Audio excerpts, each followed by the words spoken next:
you're in Accra and Ghana and all across Africa. So thanks very much for joining us, whether you're live joining us, watching us at the moment, or going to be watching the recording. And we're very delighted to be here today speaking to members of the UK-Ghana Chamber of Commerce and beyond. The whole purpose of today is to introduce some schools that are coming to Ghana over the next few days and going to be in Ghana from Monday for a few days as part of UK Boarding Schools Week in Ghana. We've been coming to Ghana for 5 years and it's one of our favourite places to come, and we enjoy coming to Ghana because the parents are so interested in education for their children. We've had fantastic attendance, and I guess one of the highlights is I've learned a little bit of Ghanaian, and the only Ghanaian I know is Akwaba. I've probably not pronounced that very well, but it means welcome. And whenever we come to Ghana, we have a warm welcome. And the first time we visited was a jazz band at the airport welcoming us, playing Englishmen in New York by the police. So I'll never forget that. So we want to extend a warm welcome to all of you on Wednesday the 11th at the Kapinski Hotel in Accra, Gold Coast City, from 4 o'clock till 6 o'clock. But the format for this morning is to have a few introductions from the schools who are taking part, hear about them before you meet them in a few days' time. And we're going to have a welcome from Keith McMahon, who's the Deputy British High Commissioner to Ghana. And then we're going to ask a few questions from each of the panel, nice and informal, and hear some questions as well. So over to Emma, and then we'll hand over to Keith. Thank you very much, Mark. And a warm welcome to all our joiners in from Ghana. I would like to give a brief background of the UK-Ghana Chamber of Commerce. So the UK-Ghana Chamber of Commerce is a member-based organization poised to promote bilateral trade between Ghana and the UK. And we do this through 3 thematic areas of networking, advocacy, and trade services. We are producing this webinar together with McGroup's Education, as McGroup's Education is a member company of the UKGCC, and so we work with Mark to ensure that his objectives of promoting educational exchange between Ghana and the UK is achieved. So I would like to hand over to Keith McMahon, who is the British Deputy High Commissioner to Ghana, to give a few remarks, and then we can hand over back to Mark and the chief delegation that is on the call today. Thank you. Hi, good morning, everyone. Welcome from nice sunny Ghana this morning, nice sunny Accra. So I hope all you, my colleagues there in the UK, are very jealous. But I would say when you come here next week, bring an umbrella. We've had lots of rain and it doesn't seem to be stopping. So make sure you pack an umbrella when you're coming out next week.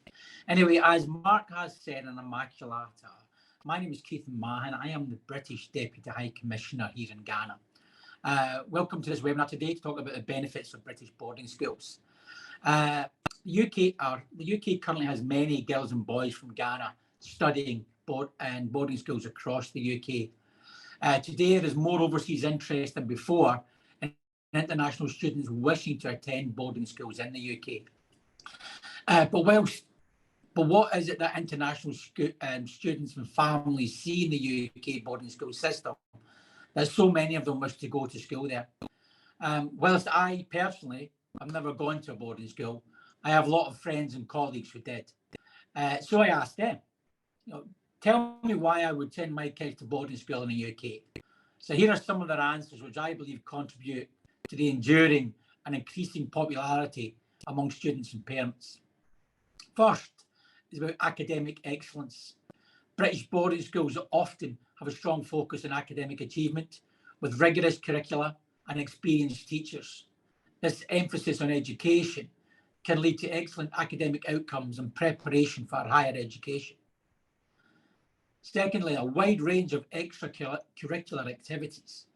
These schools typically offer a broad range of extracurricular activities, including sports, arts, music, and clubs. This helps students develop a well-rounded skill set and pursue their passions. Character development. Boarding schools often place a significant emphasis on character development, instilling values like independence, responsibility, and self-discipline. Living away from home can foster maturity and self-reliance. International community. Many British boarding schools have a diverse student body, including students from different countries. This international exposure promotes cultural awareness and global perspectives. Networking opportunities. Attending a prestigious boarding school can provide valuable networking opportunities that can benefit students in their future careers. High quality facilities. Schools often boast state-of-the-art facilities, including libraries, sports complexes, and art centres, enhancing the overall learning experience. Preparations for university. Boarding schools, especially those with a strong academic focus, can provide excellent preparation for university admissions, including assistance with college applications and exam preparation. Long-term friendships. Living and studying together in a close-knit community can lead to lifelong friendships and a strong sense of belonging. Unique traditions. Boarding schools often have unique traditions and a strong sense of school spirit, creating a memorable and immersive experience for students. And finally, a focused learning environment. The residential nature of boarding schools offers a focused learning environment with fewer distractions compared to day schools, which can be conducive to academic success. These are just some of the reasons that some of my colleagues gave for attending boarding schools, particularly British boarding schools. In summary, I think these schools provide some of the best education in the world. Their approach is holistic, which results in well-rounded education that goes beyond academics. Boarding schools encourage independence, self-discipline, and responsibility. Students learn to manage their time and make decisions on their own. And the school's multicultural environment exposes students to different cultures and perspectives, preparing them for a globalised world. As a father of three, I want to give my kids the best of everything. We all want to give our kids the best possible opportunities in life. Investing in a British boarding school education will certainly do that. Thank you very much.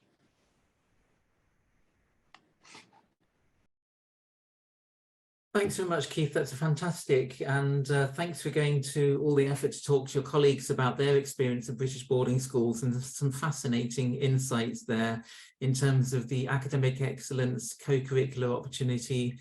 And I like the comment about the networking. I like that a lot, building relationships with students from across the world, from an international community. I know we're going to hear from some of the schools in a minute, and they have lots of nationalities from across the world there, and get a chance to get into the top universities as well. So that's a fantastic introduction, and very grateful for that, Keith.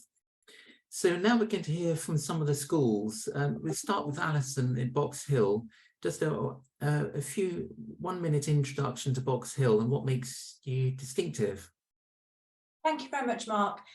So I would just echo everything that Keith said about what British boarding schools provide, and ours is no different to that. But I think one of the special things about Box Hill is the fact that we are a founder school in the Round Square network. This is a global network of schools in 50 countries, and we have enormous and enduring links with many schools across the world. This really is sort of testament to the ethos of our school as internationalism, and embracing and celebrating diverse nationalities within the school is absolutely at the heart of Box Hill. It's something that has been there from the very start, and it's extremely strong today. So in terms of all those other benefits there's many of those, but our international nature of the school and the celebration of a broad and diverse community is, as I said, at the core of everything that Box Hill stands for. And we are hugely welcoming of all our international students and celebrate their successes within the school. Brilliant. Thanks, Alison. That's very comprehensive. You have a diverse community, and you're very keen on the Round Square movement, which started at Gordonstoun by Kurt Hahn, the founder of Gordonstoun. And it's an international grouping of students from across the world who get together for discussions, international movement there, and also an emphasis on kind of all-round excellence and development as well. So that's very helpful, Alison. So let's go to Cardiff Sixth Form College, working through the alphabet here. So Gareth, what makes Cardiff different and distinctive? Well, Mark, thank you very much for that. Lovely to speak to you all. And what makes it distinctive? We're in Wales. We're in the capital city of Wales rather than England, but we also have a campus in Cambridge too. So Cambridge and Cardiff and anything else beginning with C and A. I think what I would say about my colleges are that we are widely regarded as the top academic school for A-levels in the United Kingdom, having topped the A-level league tables over the last 12 years consistently. But I'm really quite proud of a lot of other things of the school as well.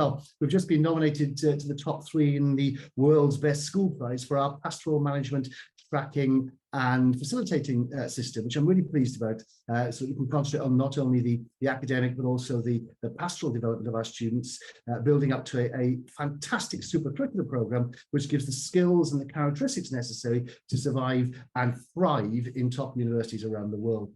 So we're always looking for ambitious students who want to be the best that they possibly can be in all sorts of vocational and non-vocational careers, and we're happy to help to elevate them, lift them, transport them, move them, facilitate them, be with them on their journey into top universities in the United Kingdom, the United States, Australia and Europe. Delighted to speak to you today, and really would like to speak to you, your children, or anybody else that you'd like to know in the Kempinski Hotel when we visit next week. Please do come along. And come and find out a little bit more about Cardiff Sixth Form College and all the other wonderful schools that you can see on the webinar today.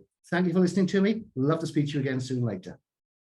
Thanks, Gareth. So you have very high A-level results. You're in Cardiff in Wales and also in Cambridge, the new campus in Cambridge, and you're looking for ambitious students and hoping to meet some next week on Wednesday at the Kempinski. That's fantastic. Now, on the Welsh-English border, we have Haberdashers Monmouth School and Bish Muir, who's speaking and tell us a little bit about Haberdashers Monmouth.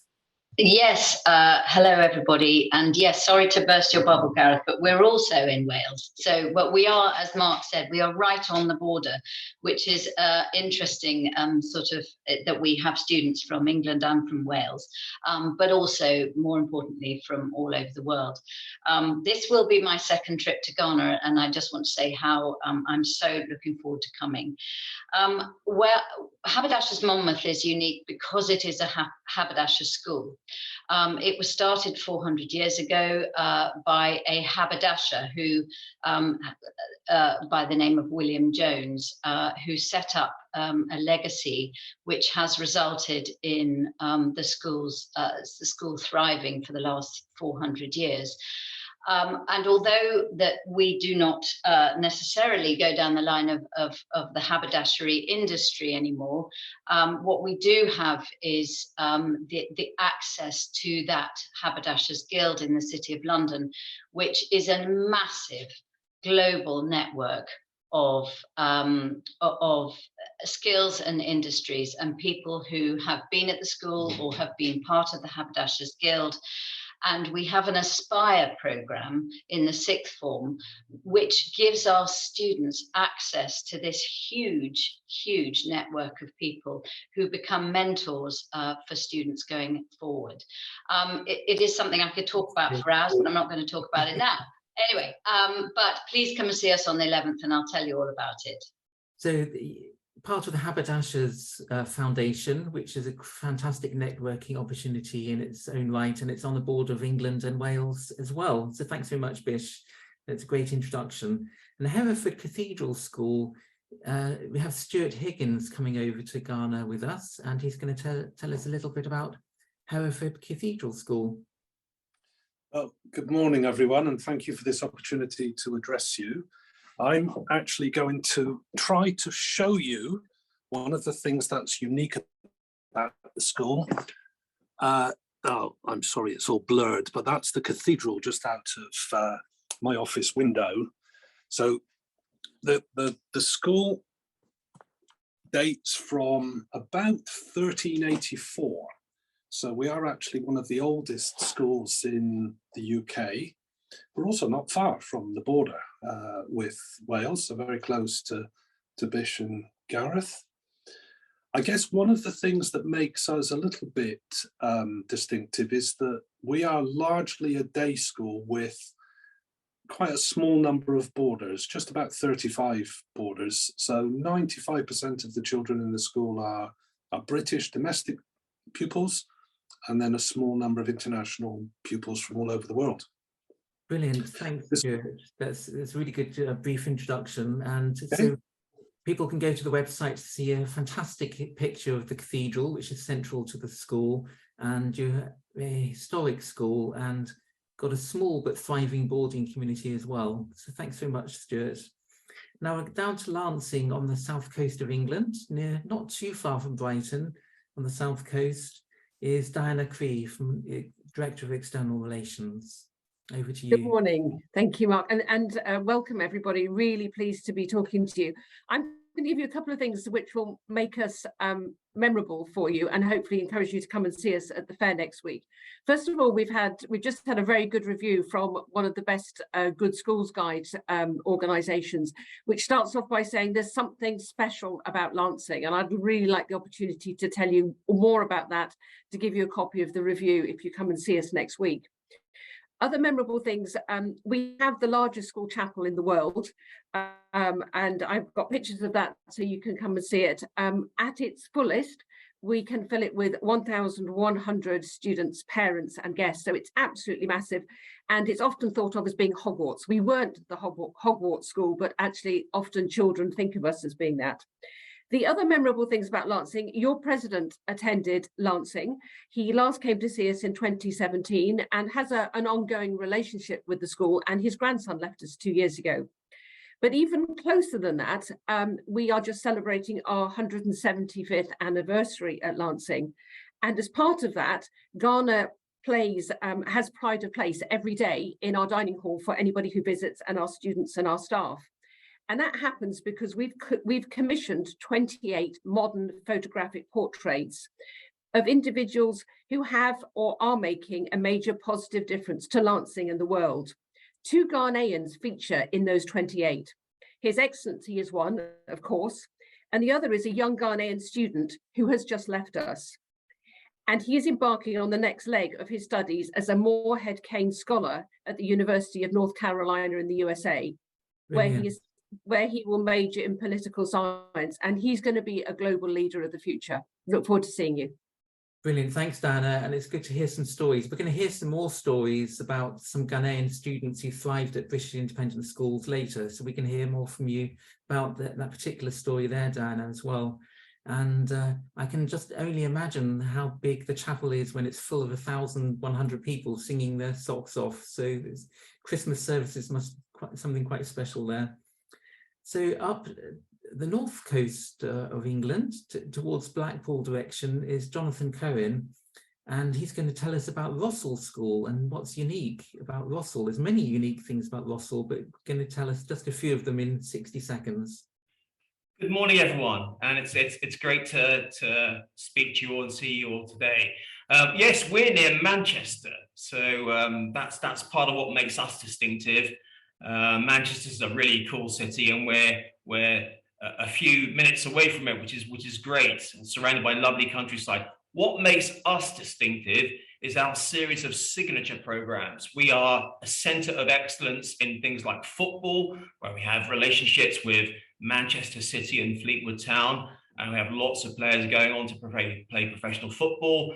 We're a centre of excellence in golf, in performing arts and piano. So we offer all of those things that you might expect in other schools, fantastic academic education, but we supplement it with some wonderful programs across sport and performing arts.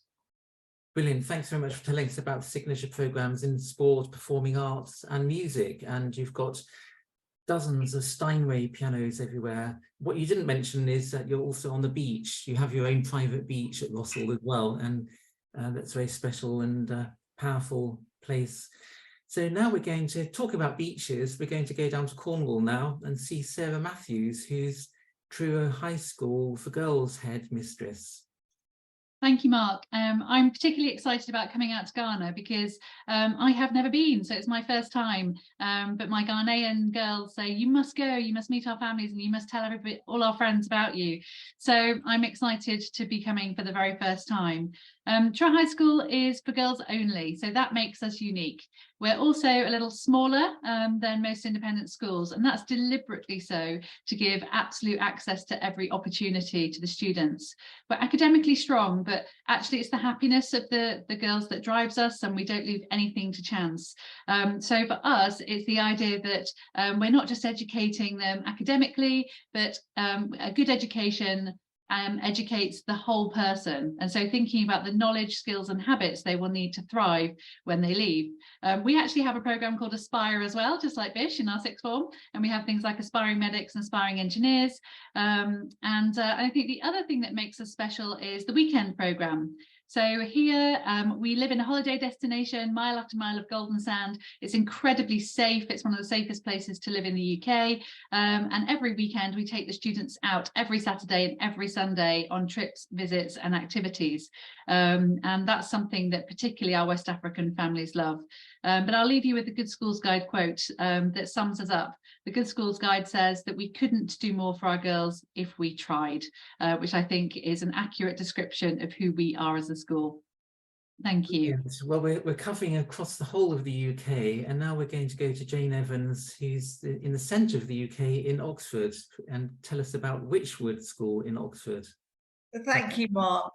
Yeah, what a delight to be in the centre of Oxford, and we are walking distance from the town centre, which is brilliant, which means we're in the very heart of that old bit of Oxford, all the university buildings. And I think that's probably one of the strengths that we have is we are a small school, so we have that lovely family heart and we know everybody in the school, but actually we have quite a big vision. So we do a lot of work with Oxford University. One of the examples is we're hosting a peace conference next month, where a lot of the university lecturers will be coming and working with us and some of the schools nearby. We're doing a COP symposium in February. Again, same thing, is having that wealth of experience of what Oxford can offer us. So that sums us up. Lots more to share, but I can't wait to come back to Ghana. One of the things I loved so much was that heart. You've got such a warm heart and you were so welcoming. So thank you. Brilliant, thanks Jane, and good to hear about your links with Oxford University as well. Now if you have any questions and you're listening online, do send them into the to Emma or to the group chat or to the chat as well, and we can answer those. We have a few questions prepared for the team, and I'm going to come back down to Sarah Matthews at Truro High School for Girls. And the first question we're going to ask everybody, so think of your answers, is can you give an example of how a Ghanaian student has thrived in your school? So over to Sarah.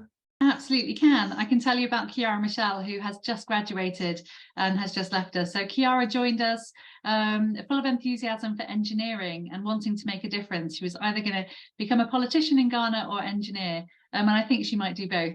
But she came and she got involved in our Green Power racing team. So these students make race cars and then they race them on the Formula One racetracks.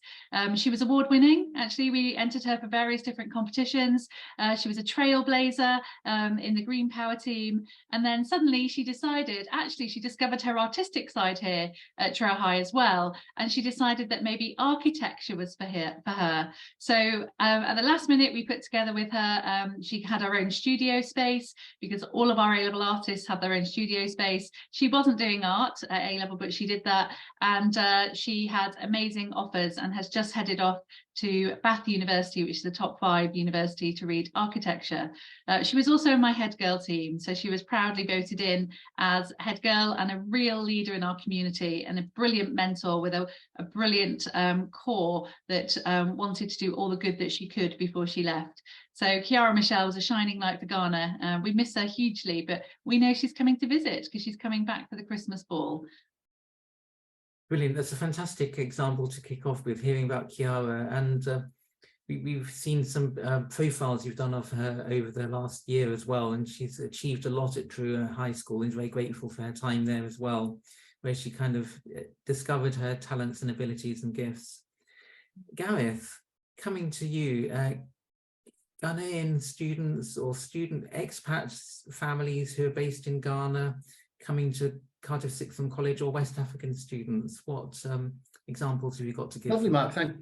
Thank you very much. I've got many examples. We've had students coming to us from Nigeria and Ghana over the whole of our existence since 2009. But my two lists are both. I hope you can hear me. It seems I'm freezing a little bit. I apologize. I have two girls. One is Tanisha and one is Megan. And purely by chance, they both ended up as neuroscientists. They've gone to university in UCL, University College London, and Exeter University to follow neuroscience. One came from the Roman Ridge School originally in Accra, and the other one came from Ghana International School. I had a wonderful education in both of those schools, and we were able to add some extra value to send them on to top universities. But perhaps the most important thing about both of these two Ghanaian girls is that they took part fully in our debating and model United Nations organizations, at such a point that they got to the point where they were representing at a very high level all around the United Kingdom. And that really started to influence what they wanted to do with their future careers and move them away from medicine and into more research and management, because they wanted to use the skills, the oracy and literacy skills that they developed through those two projects. But perhaps the thing that if I said to my staff here, what do you remember about Tanisha and Megan, it's got to be the West African dance troupe, which they started, developed, put on stage, performed at the Millennium Centre in Cardiff, and wowed the audience here in Wales. So fantastic contributions to them all round academically, super curriculum programme and the extracurricular programme. Wonderful Ghanaians. Would love to see some more Ghanaians with us, developing all of their talents and skills. Brilliant, fantastic example of talented students from Ghana who turned their hand to many things, and their legacy as a dance troupe at Cardiff Sixth Form College as well. Diana, if I could come to you, you started to give some really great examples of students from Ghana who'd thrived at Lancing. Just twisting the question a little bit, what is it about the character and the work ethic of Ghanaian students that you appreciate at Lancing and that you notice that they bring with them?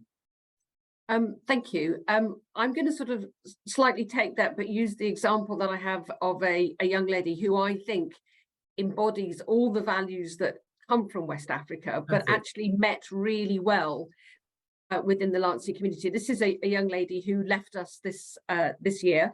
And she's part of a family, so we know the family well, and she's gone off to study psychology at Warwick.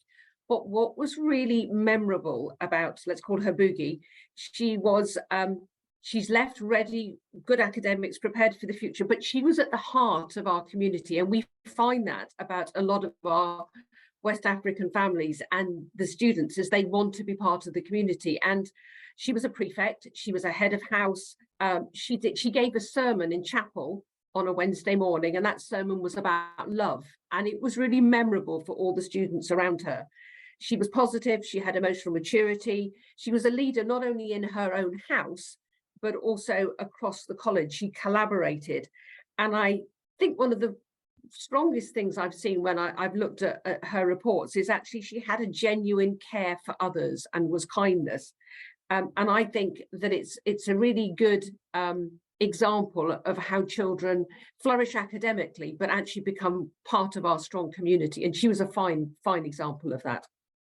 That's a brilliant example, Dana, and it summarises why we love to come to Ghana, because we love having Ghanaian students in our schools, because they have such a positive influence and bring so much and throw themselves into the life of the school with every single piece of energy that they have, and they're making a lasting impact. They're remembered years away. Alison, have you got an example? I know you've had a West African girl as your head girl just recently, but have you got any other examples? Well, I just wanted to really speak about her, if I may. She was somebody who came to us, and at first was someone who was fairly modest, and it was really very rewarding to see her grow and flourish throughout her time here. She really took on some amazing opportunities within the school, and to the point where she became our head girl. she was somebody who was not only impressive personally, but somebody who could engage with and really communicate with pupils lower down the school. And in fact, she took on leading our peer mentoring group, which are a group of sixth form students who support and work with young students, and really are very sort of instrumental in helping those that need support. And she was somebody who took that on. She led that team. She came up with some brilliant ideas, and what she showed to us was her caring side, her thoughtfulness for other people, and her ambition, not only for herself, but for other students. And for me, that was really special, because I think being able to bring students together and have that network of support was really, really special. She was fantastic. She went on to score the highest grade in her IB program, and has gone off and is now considering where she's going to go next. She's returned home, but she has been someone who has just really set a very personal example of somebody who could really make a change in the school. But also I can see her, you know, being somebody in the wider world really making a difference, and she's a really impressive young lady. And so I'm really looking forward to the opportunity for my colleague Stuart, who will be out in Ghana at the fair, to meet families where hopefully we will also meet fantastic students who potentially could follow Chi's footsteps. Brilliant. That's a really great example, Alison. And my wife and I met her a couple of visits ago and were blown away. And, you know, sometimes when you think you meet a student and think you're in the presence of greatness, you think, well, in 10 years' time, they're going to be doing great things, and we're blown away. And she was so grateful for her time at Box Hill, which kind of drew her out of this as well. Any other examples before we move on to the next question? That's my main one, really. I've got some new students this year, so it's early days at the moment really to talk at length about them, but they have settled in brilliantly and again bring a wonderful warmth and vitality to the school. So I hope at some point in the future I can tell you more about those students that I currently have in the school. Brilliant. And what about some of the other schools? Have you got some examples for me? Hand up or speak up, Ish. Well, I was just going to say one of the things, just to explain that I'm quite new to Haberdashers Monmouth. So when I knew I was on this webinar, I went in and talked to a lot of the house parents and housemasters and mistresses, who are the ones who see our international borders day in, day out, and they really get to know them. And there was a couple of characters that really sort of stuck out. And one was a young lady called Angel. And first of all, she has the most endearing smile I've ever seen of anyone. But the thing that seemed to come through, resonate, was how she just threw herself into everything. So she'd never played lacrosse before. And as I speak, I'm probably people there going, I have no idea what that is. But it's a fantastic game. She'd never played before, and before she knew it, she was playing for the first team and absolutely loved it.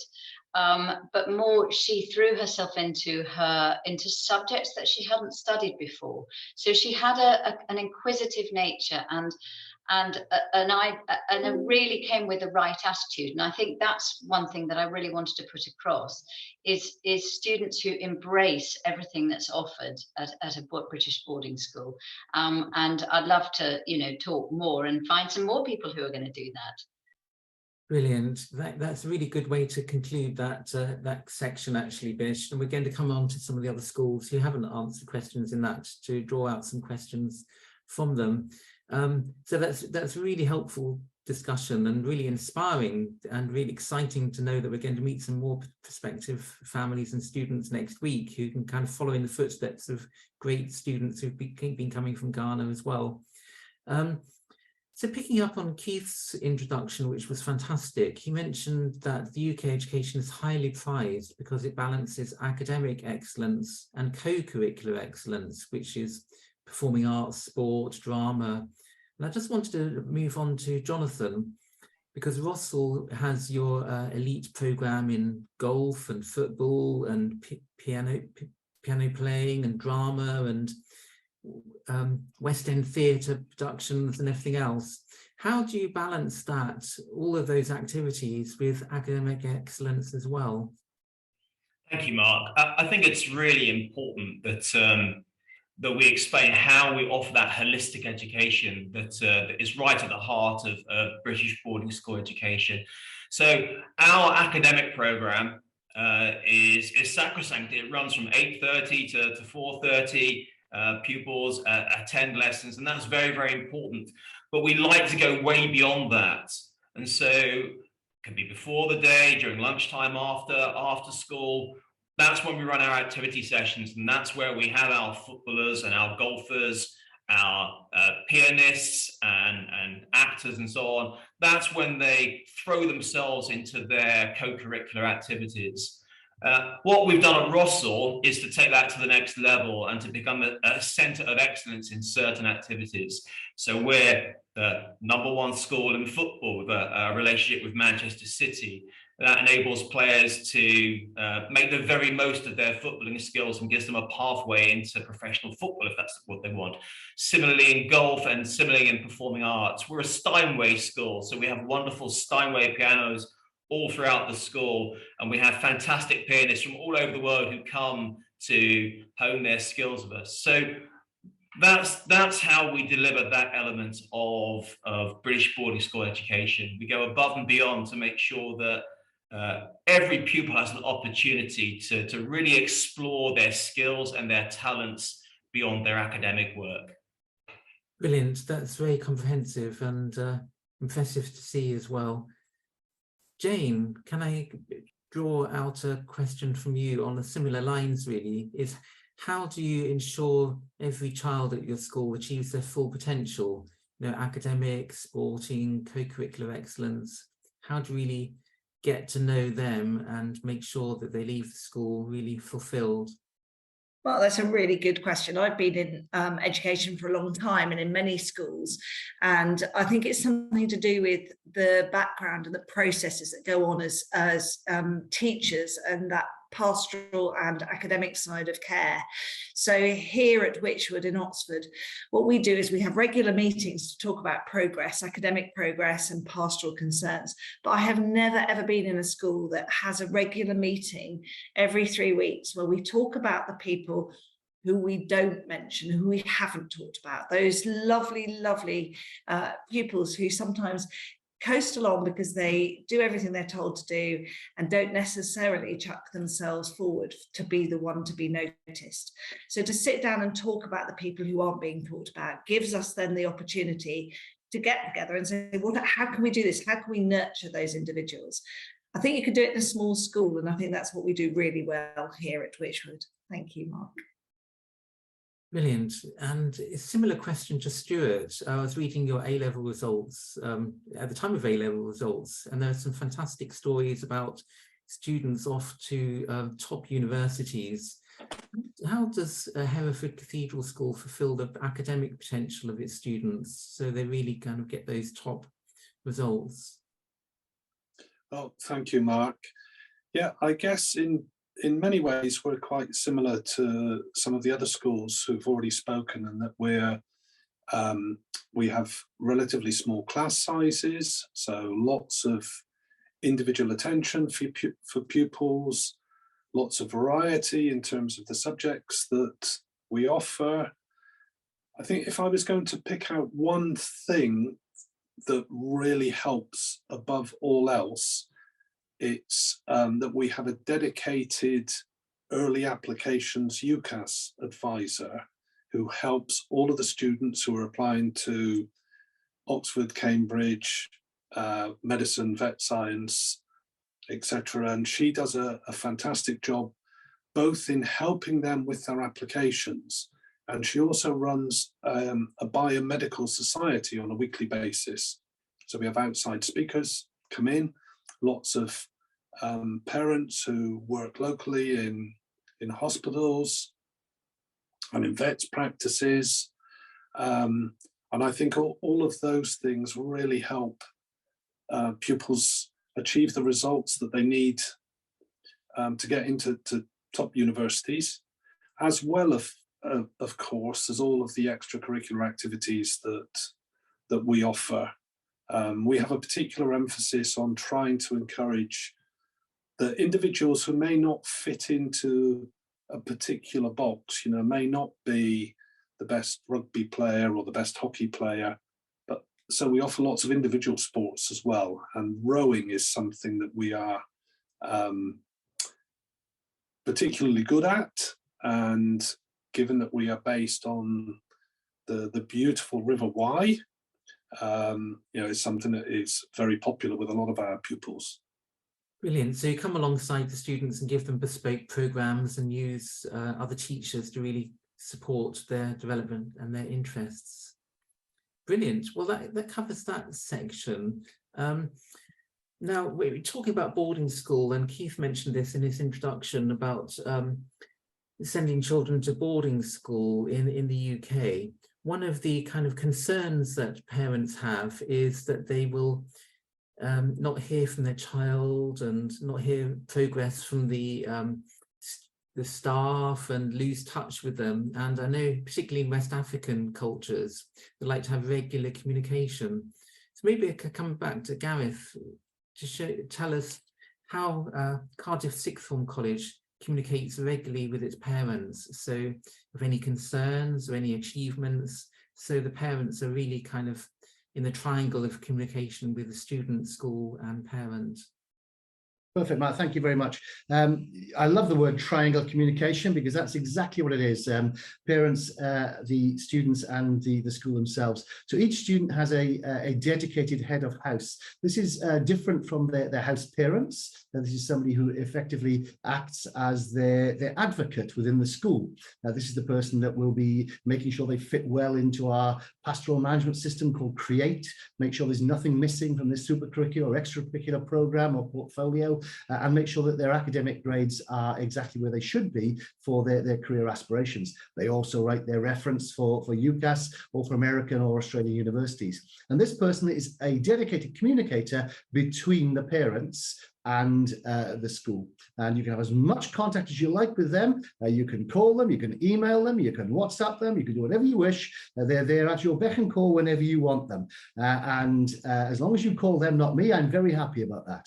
They're ready for you because the most important thing, I think, when my young girls were going away and traveling abroad, I was nervous for them as well. But my confidence was strong because the schools that they went to were very good communicators. And communication needs to go both ways. So parents very happily call in and email and ask, and likewise we'll make contact with you at key points and key moments to celebrate success. As well as to help to keep you on track as to how young people are doing. Because don't forget, we're taking your children and we are developing them. We're not keeping them exactly the same as they were when they were with you. We're developing them and helping them to change and become independent young people so that they can function fully and well at university and in the world beyond. And that can sometimes be an interesting journey. And it's very important that all three of us are in a triangle on this interesting journey together. Brilliant, thanks. So you're encouraging parents to be proactive, but also your communication with them is proactive as well. So there's as much communication as you want, in a sense. Sarah, can you give some examples at Truro High School for Girls of how you keep in touch with parents, particularly house parents, keeping in touch with parents about progress with their children? Yeah, absolutely. It's absolutely key. At Truro High School for Girls, we are really conscious that children get one chance to grow up. They get one chance at education. And so that's what drives us, and that idea that, what more can we do? But we know that it's hard as parents that care so much about their children. You've sent them to what is a gold standard of education, and then you can feel quite disconnected, and we don't want that.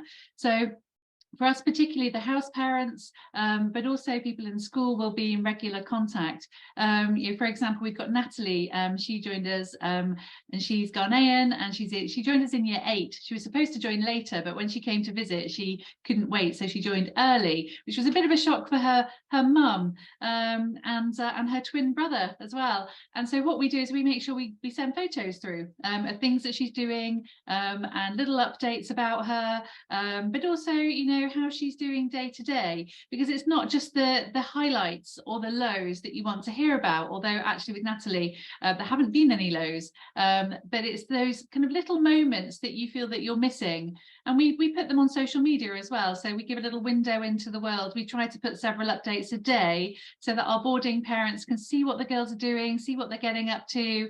So if they get a tired teenager on the phone at the end of the day and they say, what did you do? And they say, nothing, can't remember, not much. And it's because they're desperate to get back to their friends or to get onto their homework or to go to do another activity. Parents can be reassured. They can say, well, I saw you in that little update and I heard about this. But parents can WhatsApp and me as well. Kiara Michelle, who I mentioned earlier, her mum used to WhatsApp me, mostly with gratitude actually, and say thank you. And on results day, I got a WhatsApp of a smiling girl saying, look what you did, this is incredible, top grades. But any kind of communication that fits the family, because some of the parents are really busy. So please don't feel that you have to be in touch all the time. We will send through little updates. Please reply as and when it works for you. And also the house parent will give them a little bit of a poke if they've been a bit busy with school activities and friends and they've forgotten to call home on grandma's birthday. Just send a little WhatsApp and we'll get her on the phone straight away to phone granny. So it's completely fluid and flexible, Mark. It's really deciding what the family wants. And the house parents with us, they have smaller numbers of girls. We don't have the really big houses, and so they can keep a really close eye on who's communicating with who. Brilliant, and I like the examples of WhatsApp and pictures coming back. It just paints a picture paints a story of 1,000 words, so they say, so that very reassuring. Lots of pictures of them surfing at Cornwall Beach as well, I think. Diana, have you got some examples maybe of the more structured communication, the cycle of school reports and how they work? Yeah, and I think all the schools on the call today will be experts at actually dealing with overseas international parents. And I think the important thing is to think about actually the nature of that three-way partnership changes, and the questions and the concerns that parents might have will change. So to give you two examples of the structured process that we have is, if your son or daughter is joining us, we'll be in touch way ahead, and the housemaster or housemistress will be in touch way ahead, and you'll get a buddy in house, and the students come in early, particularly in year 9, so they get to meet their friends and have a look around our amazing campus on their own before all the other older students come. And sometimes it's a collective communication and sometimes it's individual bespoke communication. So there's a real process of actually the onboarding, and that's the time when the parents are really saying, are they settling in? Is it okay? I haven't heard from them. And yet at the other end, we're also working really closely with those parents who have children who are just doing their GCSEs at the end of this year and thinking about sixth form. Well, we had all the parents together recently, and we've done it remotely, to talk to them actually about what's happening this year in GCSEs, what do they need to think about, what are the interventions that their children are having around CVs and choosing subjects, and they get to come to a subject fair. So that's a very structured process, and they're also learning about sixth form. So we're thinking about how the nature of that three-way relationship is going to change across the 5 years that we have children with us, because we know as they're thinking about sixth form, actually the children and the students are having more of an idea about what they want to do, and the parent is playing a slightly different role than they did 3 years earlier. So we're adapting to that right the way through. Brilliant. So you've got a very structured approach, and detailed reports on academic progress is very important as well. I know Bish is going to be coming to Ghana in a few days' time and meeting with the current set of parents as well. So that's brilliant. We're looking forward to that. Moving on to the final question, so we're on time and have chance for any other questions from the audience to post. Don't forget to post the questions. Coming to Jane, in education, it's not just about getting results and getting to university. We want students to leave with something else. At Witchwood, what else do you want them to leave with? What values and vision and ethos and character attributes do you plan for them to leave with? Oh, well, that's brilliant. Open-ended. We want them to have everything. But one of the things that we're particularly looking at is that love of learning. I think it's so important for us to give our pupils the qualifications to get them on their journey. But actually, for them to carry on that journey and love what they're doing, they need to have a love of learning. One of the things that we've done is embed into the school day a session to teach them all the things that we as teachers so wish were on the curriculum and on the national curriculum. So that could be things like quantum physics, it could be doing the school play, it could be looking at recycling and making products out of that. So I think that real sense of looking at metacognition, how we learn, how we think about we learn, how we think about our learning. Those are all really vital and important aspects to that preparation for university or preparation for a job in future life. And a love of learning keeps us humble as well, because we know there's always more to learn. So thanks. Jonathan, what values or character attributes do you hope for students to leave from Russell School with? I think it's a great question, Mark, and it makes me reflect on just how diverse our community is here at Russell. We have pupils from over 60 different countries at Russell, and that's great because it gives a wonderful international flavour to the education we offer.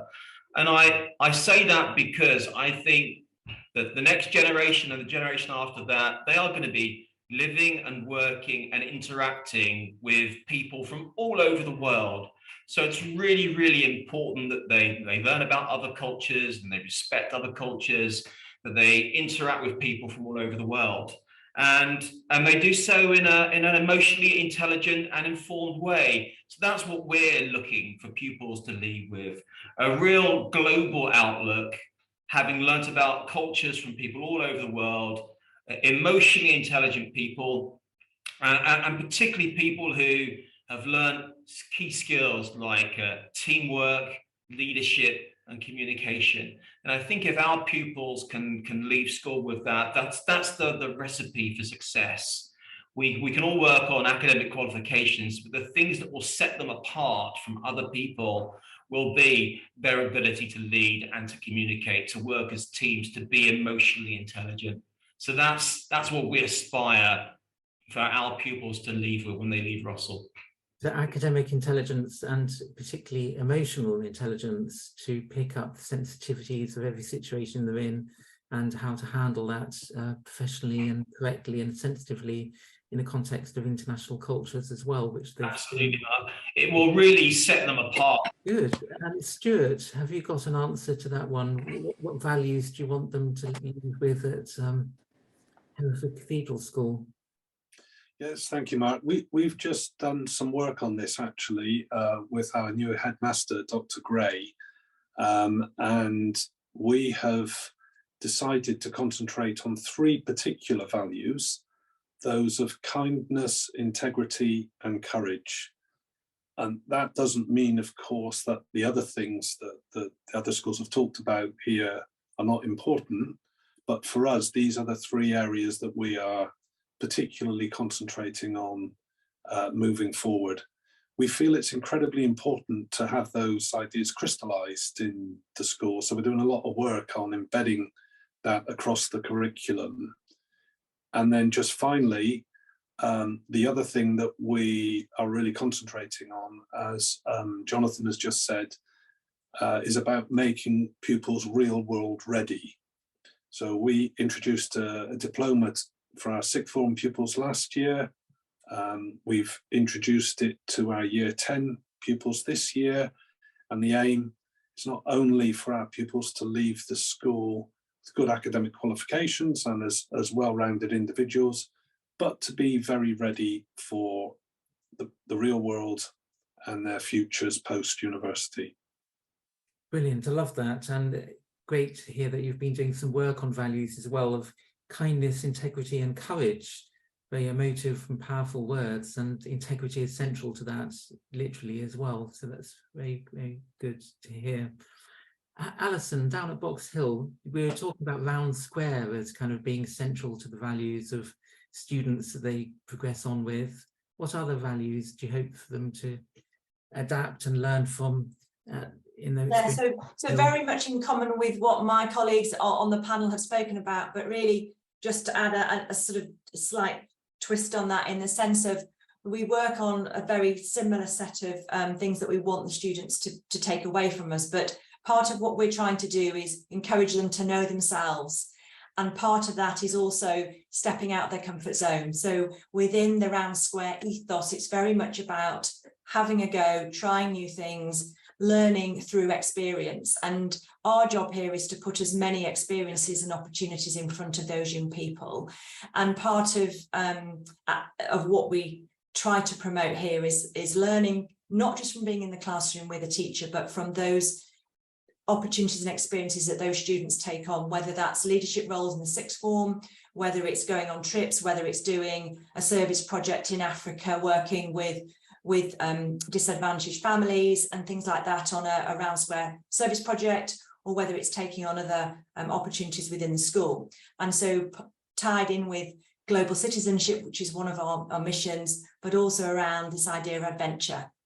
So adventure is a key part of the Round Square ethos, which is basically saying, as I said earlier, step out of your comfort zone, try something new and be brave.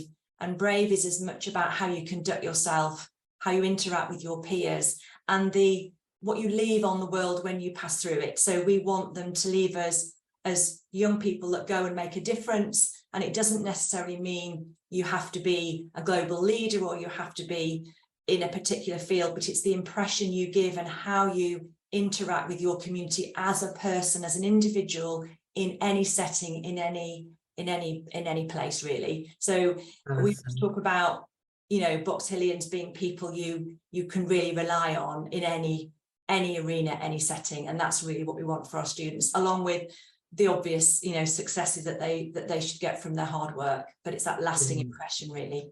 Thanks, Alison, and that's all in the context of a safe and supportive environment that they can step out in and be supported. 100%. Bish, what values are key to a Monmouth education? Well, I think very similar to what other people say. I mean, we are developing children who are probably going to be doing industries and jobs that haven't been invented yet, and therefore all we can do is give them the soft skills that can be flexible, that will set them up for anything. One of the things that we take very seriously and that we are focusing on is teaching our children about sustainability. And this is going to be not only a big growing industry, but also it steers their moral compass going forward. We are actually going to be hosting a sustainability conference next summer, to which all our local schools around the area will be invited.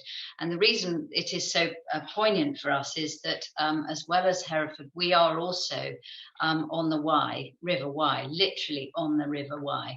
And it is very sad that the life in the river has kind of declined over the years. And this is something our pupils feel very strongly about. So we have decided to do this conference, and hopefully it will still instill in them a kind of a real kind of desire to look after themselves and their nature around them. Good. So sustainability is very important to students at Haberdashers Monmouth, which is very significant as well. Sarah, and then Gareth, and then Diana. So for us, every student is unique, but we want to build on their unique strengths. And so we work very closely with individual mentors to say, how do you, a little bit like Alison was saying, we talk about being 10% braver, because we want them to be fearless in their learning and ambitious for themselves and for the world and for the communities they live in and beyond. And so we talk very openly about being 10% braver, because that's a little bit less intimidating than being fearless. And that we find that creates that fearlessness when they're going forward. But we want them to be intellectually curious. We want them to be compassionate, genuinely compassionate, to really care, not just be kind, but to really, really, really care, to be creative in their thinking, not just physically creative with performing arts and and being artistic, but also creative in their approach to things like science, and being bold in innovation. We want them to have a sense of adventure. You've talked about our beaches. Having students surfing is one of the things that is wonderful when they've never been on a Cornish beach before. But we want them to just feel that they can do anything. And that's why we work with the high performance learning philosophy, because it teaches them that anybody can do anything if they work at it for long enough. And so that confidence is key. That anyone can do anything if they work at it long enough. I like that that point. Diana, values at Lancing. Thank you. As much as I sing, Sarah, I'm never going to be any good at it, however much I try. Thank you. I think the thing that's important for us is we're giving our children an A-star education, and their academic performance is really important to us. But actually, we all know that the further away you are from leaving school in your 20s, 30s and 40s, it's the other things that you've built up during those years that become even more important. So it is about the core values that we're instilling around respect and kindness and honesty. But also, we think part of our job is to really talk to them and get them to understand that the transferable skills that they're learning as they're participating in our co-curricular program are the ones that are going to make them stand out at university in their applications, whether it's for the UK, particularly US universities. They want to know what transferable skills you've got. But those are the transferable skills of communication and problem solving, which they learn in part in our co-curricular program. That's what's going to get them on the path that they want to the portfolio careers that they follow in the future. So we've got a job now, but actually we're paving that way long into the future for them. The transferable skills and communication skills to prepare them for the future of the UK and universities in the US as well and beyond. Gareth, final word from you on this theme, values from Cardiff Sixth Form College or British education as a whole. Thank you, Mark. Delighted. I think what we've done here by talking to all of the people on the webinar is highlighted the depth and the wonder of British boarding schools as a whole. There isn't a single school on here that I wouldn't want to send my daughters to, and I think that is a fantastic testimony to them. If I had sons, I'd struggle to send them to Sarah, but apart from that, I think all schools are fantastic. I'm reminded a little bit of something that was said by Caroline Tomlinson, who is a renowned author and educator, wrote The Differentiated Classroom. And she's renowned for saying, excellence in education is when we do everything we can to make sure that they become everything they can. And that extends through the classroom into things they do in their extra and super curriculum career, but also extends to the values and the characteristics and the skills that we imbue into them. So all of the things that my colleagues here have talked about are absolutely crucial and important. And we try to group them in Cardiff Sixth Form College and in our parent organisation, Duke's Education as well, into 4 key areas. And so we would say we're a team. So we encourage our young people to be a part of that team with us, with their teachers, with their mentors, and with the wider world. We do it well. We encourage them to be as excellent as they possibly can be, to strive always to push harder, be braver, and be courageous. We lead with heart. So we do whatever we do from our innermost being and from our hearts. We don't do it with our heads. We use our heads as an important part of what we do, but we lead with heart. And finally, and importantly, we love learning. Both the students, the pupils, and the teachers, we must love learning. So one of the things we talk about is demanding and delivering excellence. We have to do that through mastery. Our pupils must master themselves, master their understanding of themselves in order to be able to become excellent academic practitioners, but also excellent people in the world in the future. I'd like to think we add value to absolutely everybody. And anybody that will come to us will testify to the fact that it is an exciting journey when you enter British boarding schools. Brilliant. That's a great rousing conclusion to finish with. So I'd just like to remind everyone that we're all going to be in Ghana next week, where everyone is going to be on the radio or television at some point as well, reaching millions of listeners and viewers. We're going to be visiting schools on Tuesday and other exciting things as well. And on Wednesday, from 4 o'clock till 6 o'clock, we have the exhibition at the Kempinski Hotel, and 6 o'clock for a couple of hours, a reception at the Kempinski, and you're all invited to that. And keep in touch, and we look forward to seeing you there. And safe flights, everyone, and see you in Accra. Thanks, Emma. Thank you, Mark. Bye.